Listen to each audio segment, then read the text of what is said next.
പ്രിയരെ, ദേശത്തിന് കലയുടെയും കാരുണ്യത്തിൻ്റെയും കയ്യൊപ്പ് ചാർത്തിയ മറ്റം ഫൈൻ ആർട്സ് സൊസൈറ്റിയുടെ 23ാമത് പ്രൊഫഷണൽ നാടകമാണ് ഇന്ന് നടക്കുക.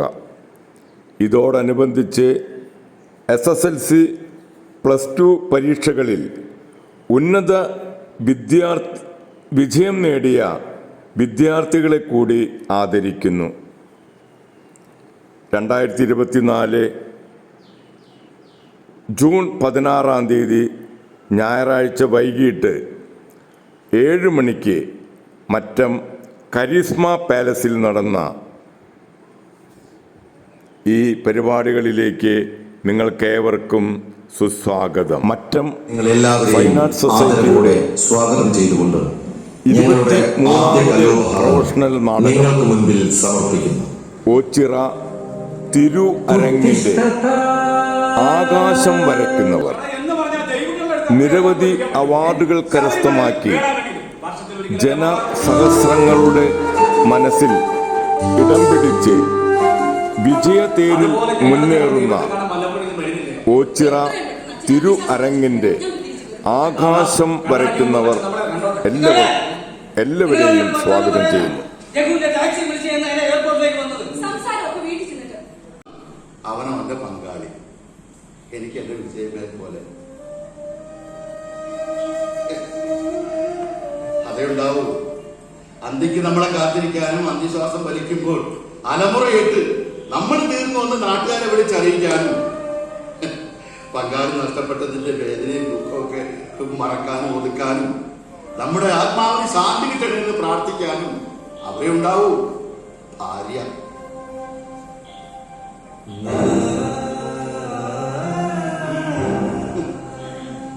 വിശക്കുമ്പോ ഭക്ഷണമായും ദാഹിക്കുമ്പോ തെളിനീരായും തളരുമ്പോ താങ്ങായും ശ്വാസം കിട്ടുമ്പോൾ ആശ്വാസമായും ഉറക്കത്തിന് കൂട്ടായും ഉണരുമ്പോ കണിയായും കുടുംബത്തിന്റെ വിളക്കാകാൻ അവരെ കാണും.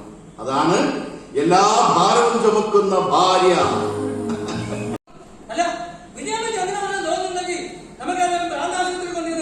അമ്മയ്ക്ക് ഭ്രാന്തോന്നോ നല്ല ചോദിച്ചത്. അയ്യോ അമ്മേ സോറി, അമ്മയ്ക്ക് തലവേദനയോ തലകറക്കം മറ്റുണ്ടോ ചോദിച്ചത്. മക്കള് കാണണ്ട, അച്ഛനിപ്പോ ചാവുന്ന പ്രതീക്ഷയില്ല അവര് വളർന്നു വന്നത്. അവരെ നിരാശപ്പെടുത്താൻ എന്താ അത് പിന്നെ ജ്യൂസ് കൊടുക്കണ്ടാണ് ചോദിച്ചത്. മക്കൾക്ക് ജ്യൂസ് അടിയോ കൊടുക്കണ്ടെന്ന് ചോദിച്ചത്.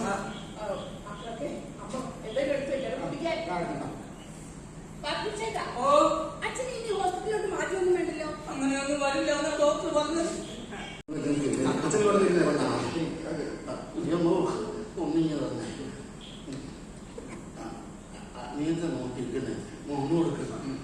മുത്തേ സ്നേഹമുത്തേ നിറപ്പുഞ്ചിരിപ്പൂകളെ ഒരു നൊമ്പരത്തിൻ നീണം പാടും വീണതൻ കുഞ്ഞുങ്ങളെ.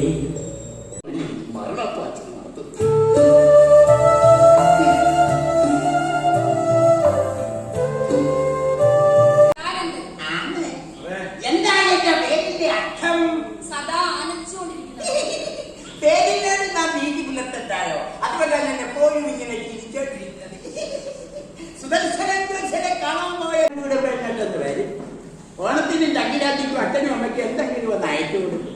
ആ വലിയ വീട്ടിനുള്ളിൽ അവിടെ എങ്ങനെ കഴിഞ്ഞു കൂടുന്ന നിങ്ങൾ ചിന്തിച്ചിട്ടുണ്ടോ? പാവന്റെ ആകരായ മക്കളെ ഒന്ന് കാണാനുള്ള കൊതി കൊണ്ടാണ്. ചേച്ചി വാ. ഈ അച്ഛന്റെ അമ്മയുടെയും ഒടുക്കത്തെ കൊതി ഇത്തവണ നടന്നാ അതിനുവേണ്ടി കണ്ടെത്തിയതാണ് ഈ വിവാഹ വാർഷികം എന്നൊക്കെ എനിക്ക് അറിയാം. അതിനുവേണ്ടി മാത്രമല്ല, നമ്മുടെ വിവാഹ വാർഷികമാണെന്ന് പറയുമ്പോൾ മക്കള് നമുക്ക് എന്തെങ്കിലും സമ്മാനങ്ങൾ വാങ്ങിത്തരാൻ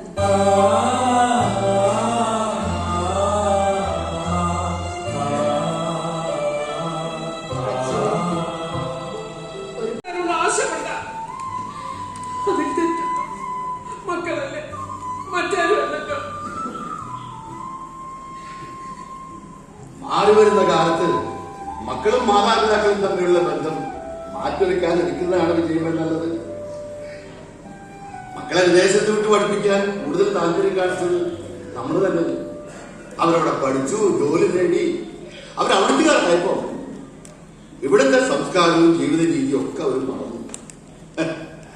ഇനിയുള്ള കാലം കടൽ കടന്നു പോകുന്ന കുട്ടികളുടെ എണ്ണം വർദ്ധിക്കും. മക്കളെ വിദേശത്ത് വിട്ട് പഠിപ്പിക്കാനുള്ളത് രക്ഷിതാക്കളുടെ അഭിമാനത്തിന്റെ പ്രശ്നമായി മാറും. നിങ്ങളുടെ സങ്കടക്ക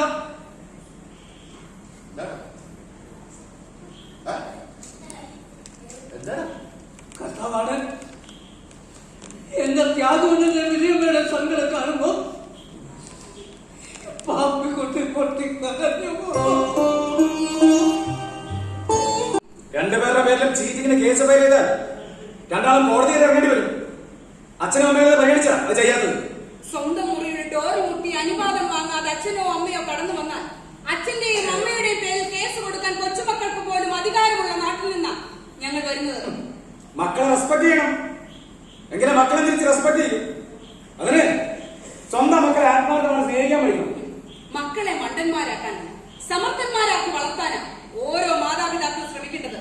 അതിന് സ്നേഹം ചീപ്പ് സെന്റിമെന്റ്സിൽ കാണിച്ചാൽ പോരാ, ഹൃദയത്തിൽ നിന്നുണ്ടാവണം. അച്ഛന്റെ അമ്മയുടെ മനസ്സറിയാതെ ഇനിയും അവരെ ഇങ്ങനെ കുറ്റപ്പെടുത്തരുത്. നിങ്ങളെ ഒന്ന് കാണാനുള്ള ഒതുകൂട്ട് തന്നെ ഇങ്ങനെ നാടകം കളിക്കേണ്ടി വന്നു. 3-4 വർഷമല്ലേ രണ്ടുപേരും ഒന്ന് കണ്ടിട്ട്. സ്വന്തം മക്കളെ ഒന്ന് കാണാൻ കൊതിക്കുന്നത് ഒരു തെറ്റാണാവും. താനാരൊക്കെ പറയാം. ഇത് ഞങ്ങളുടെ ഫാമിലി മാറ്റർ. അതിൽ വേറെ ഇടപെടണ്ട. തെറ്റ് ചെയ്തത് രണ്ടാമത്തെ ബോധ്യമുണ്ട്. അത് രണ്ടുപേരും ഉണ്ടായിരിക്കുന്നത്. ഉണ്ടായിരിക്കുന്നതേ മക്കളുടെ കുത്തുവാക്കുകൾ കേട്ട് മനസ്സ് മരവിച്ചതുകൊണ്ടാ. ഞങ്ങളുടെ വീട്ടിൽ കയറുന്നു വല്ല ഷായിക്കാതെ എവിടെ പോകുന്നില്ല.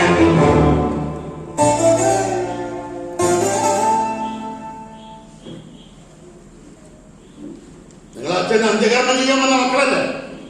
പക്ഷെ രഘുവും ബാബുക്കുട്ടി അങ്ങനല്ല. ഞങ്ങൾ കഞ്ഞി കുടിച്ചോ ചോദിക്കുന്നവരാ. അവര് ഞങ്ങൾക്കൊരു കരുത്താണ്. അവരൊക്കെ ഉള്ളതുകൊണ്ടാ ഞങ്ങൾ ഇവിടെ തളർന്ന് വിടാതെ പോകുന്നത്. അച്ഛനും അമ്മയ്ക്കും കഞ്ഞി കുടിക്കുന്നതിന് മറ്റുള്ളവരുടെ സഹായം എന്തിനാ? നാളികേരം വിറ്റ കാശ് കിട്ടില്ലേ? 25 തെങ്ങിന്റെ നാളികേരം കൊണ്ട് എന്തുണ്ടാവാനാ മോളെ? രണ്ടുപേർക്കും 2 നേരം കഞ്ഞി കുടിക്കുന്നത് പോലെ. പ്രായമായി ഡയറ്റ് നോക്കി ജീവിക്കണം. ചിക്കനും മട്ടനും മത്സ്യമൊക്കെ ഈ പ്രായത്തിൽ കഴിച്ചാൽ ബിപിയും കൊളസ്ട്രോളും ഷുഗറും കൂടും. ദിവസം 1, 2, 3 നേരം ഓട്സ് കറി കുടിച്ച് ഒരു രോഗം വരാതെ പിടിച്ചേക്കാം. ഓട്സിന്റെ ഒരു പാക്കറ്റ് മാറ്റാൻ രണ്ടുപേർക്കും 3-4 ദിവസം കഴിക്കാം. അതിനത്ര കാശ് ഞങ്ങൾ പറഞ്ഞത് ശരിയല്ലെന്ന് അച്ഛനും അമ്മയും പറയില്ലേ? അച്ഛനും അമ്മയും ഞങ്ങൾക്ക് വേണ്ടി ജീവിച്ചതുപോലെ ഞങ്ങൾ ഞങ്ങളുടെ മക്കൾക്ക് വേണ്ടി ജീവിക്കുന്നു. അതിനെന്ത് തെറ്റ്?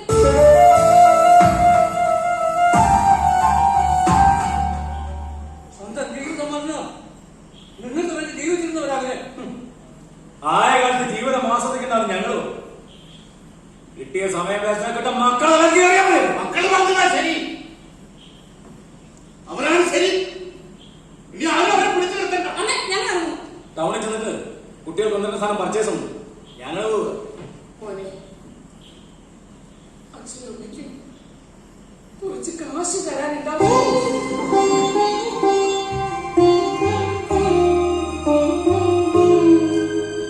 നിങ്ങളുടെ കാരണം ലക്ഷങ്ങളായി നഷ്ടമായിരുന്നു. എന്റെ കാശ് ആ ചേച്ചിയുടെ കാശ് തരുന്നു. എന്റെ കാശായിട്ടൊന്നുമില്ല. അമ്മയ്ക്ക് ഗൂഗിൾ പേ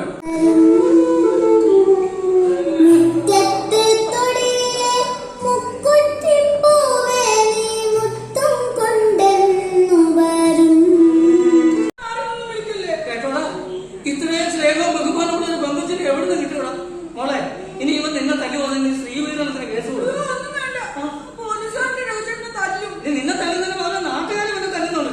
2-3 മാസം ജയിലിൽ കിടക്കട്ടെ, എന്നാലേ അവൻ പഠിക്കത്തുള്ളൂ. ഇങ്ങനെ ചിന്തിക്കില്ല. ഇനിയെങ്കിലും അങ്ങനെ ചിന്തിച്ചില്ലെങ്കിൽ ഞങ്ങളെ പോലുള്ള മാതാപിതാക്കള് ജീവിതത്തിൽ വെറും മണ്ടന്മാരായി പോകുക. ഇതിന് ഈ ചിന്ത കുറെ മുമ്പേ ഇവളത് സമ്മതിച്ചില്ല. പിന്നെയാണ് സുമന്റെ അച്ഛൻ ഇങ്ങനെ എന്നോട് പറഞ്ഞത്. അറിയാത്ത കാര്യമാണ്. അതെന്താ? ജീവിതം മുഴുവൻ മക്കൾക്ക് വേണ്ടി വിയർത്ത നിങ്ങൾക്കും ഉണ്ടാവില്ലേ കൊച്ചു കൊച്ചു ആവശ്യങ്ങൾ? അതിന് കാശ് വേണം. എല്ലാ മാസവും പെൻഷൻ പോലെ ഒരു തുക ബാങ്ക് നിങ്ങൾക്ക് തന്നാൽ നിങ്ങൾ ഹാപ്പിയാണ്. വായുഗുളിക പോലും വാങ്ങിക്കാൻ കാശില്ലാതെ നമ്മൾ ഇനി കഷ്ടപ്പെടണം. ആ വസ്തു നിലമൊക്കെ അവര് ഭാഗം വെച്ചെടുക്കാൻ വേണ്ടി നമ്മുടെ മരണവും കാത്തു നിൽക്കും. അവര് ഒരു തുള്ളി കയറി കൊടുക്കാതെ എന്തായാലും ആ സ്വത്ത് അവർക്ക് കിട്ടുമെന്ന് അറിയാം. ഏതായാലും അച്ഛനും അമ്മയ്ക്ക് ഒന്നും കൊടുക്കാതെ ആ സ്വത്ത് അവരെ അങ്ങനെ കൈക്കലാക്കണ്ട. കരയരുത്. ഇനി മരണം വരെ നമ്മൾ ചിരിക്കും. നമ്മുടെ വിവാഹം കഴിഞ്ഞ് ആദ്യ കുഞ്ഞ് പറഞ്ഞപ്പോഴേ നമ്മൾ അച്ഛനും അമ്മയുമായി നമ്മുടെ യൗവനം നമ്മൾ മറന്നു. ഈ നിമിഷം വരെ നമ്മൾ അച്ഛനും അമ്മയും മാത്രമായിരുന്നു. ഇനി അങ്ങോട്ട് നമ്മൾ ആ പഴയ ഭാര്യയും ഭർത്താവും ആവാം. സമയം വളരെ കുറവാണ്. അതിന്റെ പേരിൽ ഇനി ഒരു പ്രശ്നം വേണ്ട. ഞാൻ ആ അർത്ഥത്തിൽ പറഞ്ഞതല്ല, പറഞ്ഞത് ഞാൻ തിരിച്ചെടുത്ത് മാപ്പ് മാപ്പ്.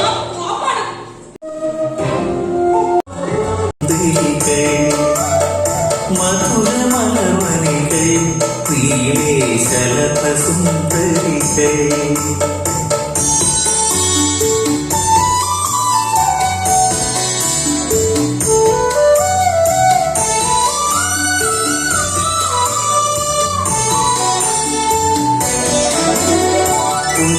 കൊണ്ടു വിളക്കുവാനാകെ സുന്ദരികൾ വഴിയിൽ പുഞ്ചിരിക്കുന്നു. കാശിനാക്കാൻ നാണല്ലോ. ഞങ്ങൾ വിദേശത്തായതുകൊണ്ട് ഒന്നും അറിയില്ലെന്ന് വിചാരിച്ചാലേ എന്റെ ഹസ്ബൻഡിന്റെ ഫാമിലി കിരണിന്റെ വൈഫിന്റെ വേണ്ടപ്പെട്ടവർ കേരളത്തിൽ തന്നെയാണ്. കാര്യങ്ങൾ അറിയാൻ 2-3 മാസമാണ്. ഞങ്ങൾ തീർത്ഥാടനമൊന്നുമല്ല, ചില കാര്യങ്ങൾ തീരുമാനമെടുക്കാൻ വന്നാ. എന്തായാലും വേഗം പറഞ്ഞേക്കണം. ഞങ്ങൾ അല്പം തിരക്കില്ല. കുറച്ച് സമയം കൊണ്ട് ഒരുപാട് സ്ഥലങ്ങൾ അറിയാമല്ലേ. അച്ഛനും അമ്മ എന്താ മനസ്സിലാക്കിയത്? അച്ഛനെ അമ്മയെ കുറിച്ച് നിങ്ങളെന്താ മനസ്സിലാക്കിയത്? അത് വേണം. എന്ത് നേരത്തില്ല, ഞങ്ങൾ അവകാശപ്പെട്ട സമയത്ത് ബാങ്കിൽ വെച്ച് ഞങ്ങളുടെ പെൻഷൻ വാങ്ങാൻ തുടങ്ങിയത്. അപ്പൊ അത് ശരി. ഞങ്ങളുടെ സന്തോഷിച്ച് ജീവിക്കുന്നതിന്റെ വിത്തും പേര് ചെയ്യാൻ വന്നാണല്ലേ. അതെ, 5-10 50,000 രൂപയാണ് പെൻഷനായിട്ട് വാങ്ങുന്നത്. ജീവിത ചെലവ് ഏത് വരികയല്ലേ. 50,000 ഒക്കെ എന്ത് യാത്രാ ചെലവ് കൂടി വരും അല്ലേ വിജയമേ. നിങ്ങൾക്ക് എന്താ പറയാണെന്ന് വെച്ചാൽ വേഗം പറഞ്ഞോണം. ഞങ്ങൾ അല്പം ബുസിയ അല്ലേ ബാബുക്കുട്ടി. അങ്ങനെ പറയൂ. ഇനിയെങ്കിലും ഞങ്ങളൊന്ന് സന്തോഷമായി. അവകാശ തർക്കമാണെങ്കിൽ ഈ 2 മക്കളും അച്ഛനും അമ്മയ്ക്ക് അവകാശപ്പെട്ട വിലമതിക്കാനാവാത്ത സ്വത്ത് ആധാരമാക്കാത്ത ആധാർ കാർഡില് നിങ്ങൾക്ക് ജന്മം നൽകിയ തന്ന എന്താണെന്ന ഈ ത്യാഗരാജനും വിജയനെയും അത് നിങ്ങൾക്ക് നിഷേധിക്കാൻ പറ്റുമോ? നിങ്ങൾ ഞങ്ങളുടെ ചോരയാണ്, ഞങ്ങളുടെ ചാരത്ത് നിൽക്കേണ്ടവരാണ്, ഞങ്ങളുടെ സ്വപ്നമാണ്, ഞങ്ങളെ സംരക്ഷിക്കേണ്ടവര്. അത് ഞങ്ങളുടെ അവകാശമാണ്. കോടതി പോയാലും നീതിപീഠം ഞങ്ങൾക്കൊപ്പം. അതിനുവേണ്ടിയാണ് ഈ വരവ് അല്ലേ? അതെ ആണോ? അതിനുവേണ്ടി തന്നെയാണ് ഞങ്ങൾ വന്നത്. ഇനി അത് ഞങ്ങൾ മരിച്ചതിന് ശേഷമേ നിങ്ങൾക്ക് കിട്ടൂ.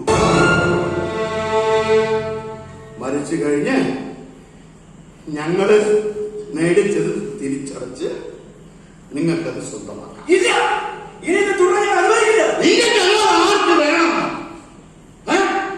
നീയൊന്നും ഒരു തൊഴിൽ ഏർപ്പെടുത്തിയിട്ടില്ല ഈ സ്വത്തിന്.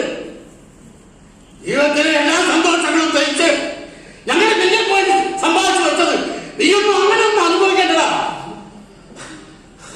കരളിൽ തന്നാലും ഒരു അച്ഛന്റെ അമ്മയുടെയും മക്കളെ ഓർത്തുള്ള ആശകളും ആശങ്കകളും തിരിച്ചറിയണമെങ്കിൽ നിങ്ങളും ഞങ്ങളുടെ പ്രായത്തിലെത്തണം. മക്കൾ എത്ര അവഗണിച്ചാലും നീ എന്നെ ഒന്ന് മുറുകെ പിടിച്ചാൽ മതി, ഞാൻ നിന്നെ വിട്ടു പോകില്ല.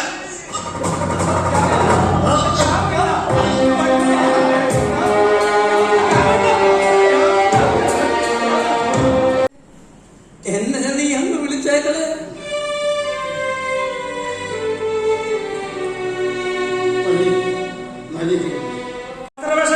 ടെസ്റ്റുകൾ റിസൾട്ട് എന്ന് പറയണോ? ഞങ്ങൾ അറിഞ്ഞില്ലായിരുന്നു. 2 ആളോടെ മുച്ചൂടെ മുടിച്ചാല്.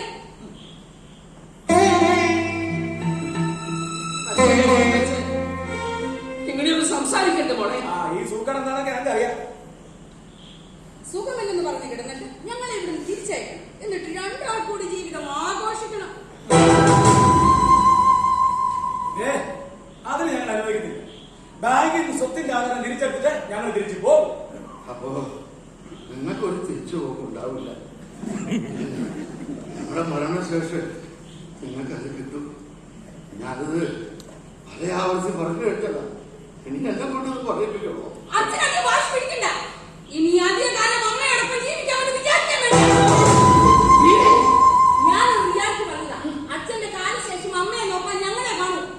അമ്മക്കേ ഭാഗ്യത്തിന് മനുഷ്യർക്ക് കിട്ടുമായിരിക്കും, പക്ഷേ കൂട്ടിനാരും ഉണ്ടാവില്ല.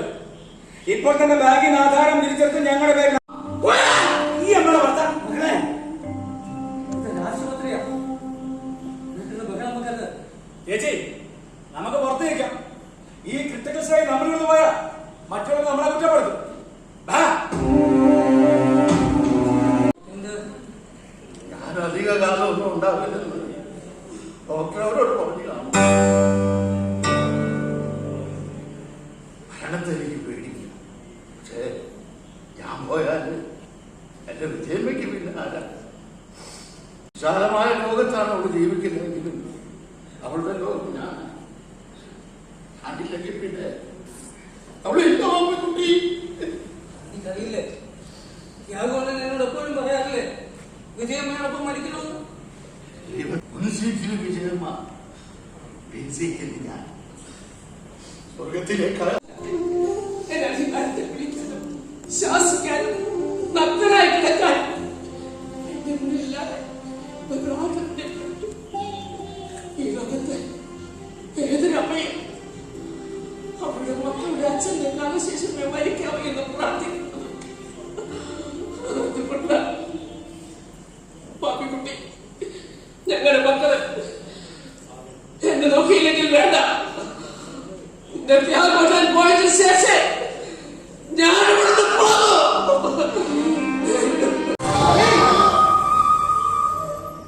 വിജയമ്മ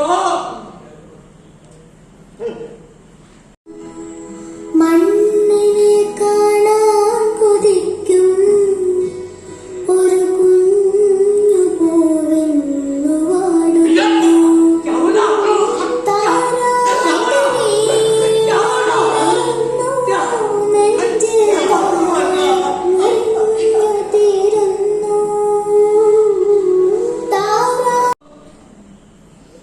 ഒരിറ്റു വെള്ളം കുടിക്കി ഒച്ചെടുത്തിട്ടില്ല. ഒന്നും പറയാനില്ലെങ്കിൽ ഈ പാപ്പിക്കുട്ടിയെ ചെണ്ടിയിലെങ്കിലും അത് വേണമെങ്കിൽ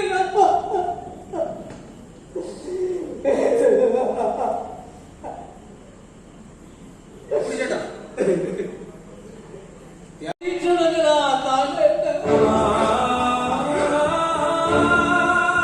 നാട്ടിലുള്ള വീട് സ്ഥലവും ഒരിക്കലും നഷ്ടപ്പെടുത്തരുത്. എപ്പോഴും പറയാറുള്ളതാ. ഒരു യുദ്ധം വന്നാൽ പ്രതിസന്ധിയാണ് ഉദ്ദേശിക്കുന്നത്. ഇപ്പൊ നാട്ടിലെ ഇസ്രായേലിൽ നിന്ന് ഇന്ത്യക്കാർ ജീവനും കൂടി തിരിച്ചു വരികയാണ്. ലോകത്തെവിടെയൊക്കെ സുഖവും സന്തോഷവും ഉണ്ടെങ്കിലും സമാധാനം കിട്ടണമെങ്കിൽ നമ്മുടെ കേരളത്തിൽ തന്നെ ജീവിക്കണം. അതുകൊണ്ട് ഇവിടെ അവകാശപ്പെട്ട ഒരു തരി മണ്ണ് പോലും നഷ്ടപ്പെടുത്താൻ പറ്റും. ഇത് നമ്മുടെ പേരിലാണെന്നൊക്കെ അച്ഛൻ വിചാരിക്കണം. അതിന് അച്ഛൻ എന്തെങ്കിലും സംസാരിച്ചു വിടണം. അച്ഛൻ ഇങ്ങനെ മിണ്ടാതിരുന്നാൽ ഈ കാര്യത്തിൽ തീരുമാനം ഉണ്ടാവും. ഇടപെടും. യാഗോളിന്റെ കാര്യത്തിൽ നാട്ടുകാർ ഇടപെടും. യാഗോളിനെ അനാഥനാക്കി അനാഥാലയത്തിലേക്ക് തള്ളാൻ അദ്ദേഹം അനാഥനല്ല. എനിക്ക് എന്റെ അച്ഛനെ പോലെ പാപ്പിക്കുട്ടി ചേട്ടന്റെ ഒരു സഹോദരനും ഇല്ലയോ? എന്റെ മോൻ പഠിച്ച 18 പൈസ നോക്കാം. അച്ഛൻ മക്കൾക്ക് അവകാശപ്പെടാൻ തെളിയിക്കാനുള്ള നിയമവും നീതിയൊക്കെ ഉണ്ട്. അതുകൊണ്ട് അധികം വെല്ലുവിളിയൊന്നും വേണ്ട. ഇനിയുള്ള കാലം അച്ഛൻ എങ്ങനെ ജീവിക്കുമെന്ന് ഞങ്ങളെ മക്കളെ തീരുമാനിക്കും. ഒരു കാര്യം മാത്രം ഞാൻ പറയാം. മകൾക്ക് സ്വർഗത്തിലും നരകത്തിലും വിശ്വാസമുണ്ട്. മരണാനന്തരം മകൾക്ക് സ്വർഗം വേണോ നരകം വേണോ? സ്വർഗം. അതിനുവേണ്ടി നിത്യവും ഞാൻ ദൈവത്തോട് പ്രാർത്ഥിക്കാറുണ്ട്. പ്രാർത്ഥിച്ചതുകൊണ്ടായില്ല, സത്കർമ്മങ്ങൾ ചെയ്യണം. ഈ ഭൂമിയിലെ ജീവിതം ശാശ്വതമല്ല. നമ്മളിവിടെ കാണുന്നതെല്ലാം നശ്വരമാണ്. എപ്പോൾ വേണമെങ്കിലും ഈ ഭൂമിയും ഇവിടുത്തെ ജീവിതവും അവസാനിക്കും. അതുകൊണ്ട് സമ്പത്തിന് പിന്നാലെ ഓടാതെ സ്വർഗത്തിൽ സീറ്റ് ഉറപ്പിക്കുക. വാർദ്ധക്യകാലത്ത് പിതാവിനെ സംരക്ഷിക്കുന്ന ഈ പ്രപഞ്ച സത്യം സഹോദരനറിഞ്ഞാൽ പറയില്ല സ്വാമിജി. അച്ഛനെ ഞാൻ ആർക്കും വിട്ടുകൊടുക്കില്ല. മകൾക്ക് മരണാനന്തരം സ്വർഗം കിട്ടാൻ ഞാനും പ്രാർത്ഥിക്കാം. ശരി സ്വാമിജി. ഞാൻ ആലോചിച്ചപ്പോ കിരൺ എന്തായാലും അച്ഛനെ കൊണ്ടുപോകാൻ പറ്റില്ല. മഞ്ജു സമ്മതിക്കില്ല. എബിയേട്ടുമായി ഞാൻ സംസാരിച്ചപ്പോൾ എബിയെ വിജയേട്ടൻ പറഞ്ഞു അച്ഛനെ നമുക്ക് നോക്കാമെന്ന്. അച്ഛന്റെ കാര്യത്തിൽ ഇരു ടെൻഷൻ എടുക്കില്ല. ഇനിയുള്ള കാലം അച്ഛനെ ഞാൻ നോക്കിക്കോളാം. അച്ഛനെ ഞാൻ പരിചരിച്ചോളാം. പാവം അച്ഛൻ. എടുക്കുമെന്ന് പറയുന്നത് ഒരു കാരണവശാലും വിട്ടുകൊടുക്കരുത്. ചേച്ചിക്ക് മുമ്പിൽ തോറ്റു കൊടുത്ത് ഇവിടേക്ക് വന്ന ആ നിമിഷം നിന്നോട് ഞാൻ ഗുഡ് ബൈ പറയും. പോലെ പൂഞ്ചിറകുമീശിയേതോ വഴി പോയി മറഞ്ഞ കിളികൾ. ഞാൻ എന്റെ അച്ഛനെയും അമ്മയും എന്റെ കുടുംബത്തെ മാത്രം ചിന്തിച്ചത്. ഞാൻ ചെയ്തത് വലിയ തെറ്റാണ്. മാപ്പ് ചോദിക്കാൻ അമ്മയില്ല. അച്ഛനെങ്കിലും എന്റെ മാപ്പ് തട്ടി. ഇനിയുള്ള കാലം അച്ഛനെ ഞാൻ നോക്കിയോളാം. അച്ഛനെ ഞാൻ സങ്കടപ്പെടുത്തില്ല. അച്ഛനെ ഞാൻ തനിച്ചാക്കില്ല. എന്റെ കൂടെ കൊണ്ടുപോകും. അച്ഛൻ എന്റെ കൂടെ വരും. അച്ഛൻ എന്റെ കൂടെ ജീവിക്കണം. ഇനിയുള്ള കാലം അച്ഛൻ എന്റെ കൂടെ ജീവിക്കൂ. മഞ്ജു മക്കളോട് അച്ഛനെ കാത്തിരിക്കുക. അച്ഛൻ എന്റെ കൂടെ വരണം. അനുഭവിക്കാമെന്ന് വിചാരിക്കണ്ട. അച്ഛാ, വിദേശത്തേക്ക് പോയ ശേഷം എനിക്ക് എന്റെ അച്ഛനെ അമ്മയെ ആത്മാർത്ഥമായിട്ട് സ്നേഹിക്കാൻ കഴിഞ്ഞിട്ടില്ല. അമ്മ പോയി. ഇനി അച്ഛനെ പോയി. ഇനിയുള്ള കാലം ഞാൻ അച്ഛനെ സ്നേഹിച്ച് സന്തോഷിപ്പിക്കും. അച്ഛൻ എന്റെ കൂടെ വരണം. മനുഷ്യനെ കൺട്രോൾ ചെയ്യാൻ നിനക്ക് പറ്റിയിട്ടുണ്ടോ? നിനക്ക് വലിയ വേറെ ബന്ധങ്ങൾ.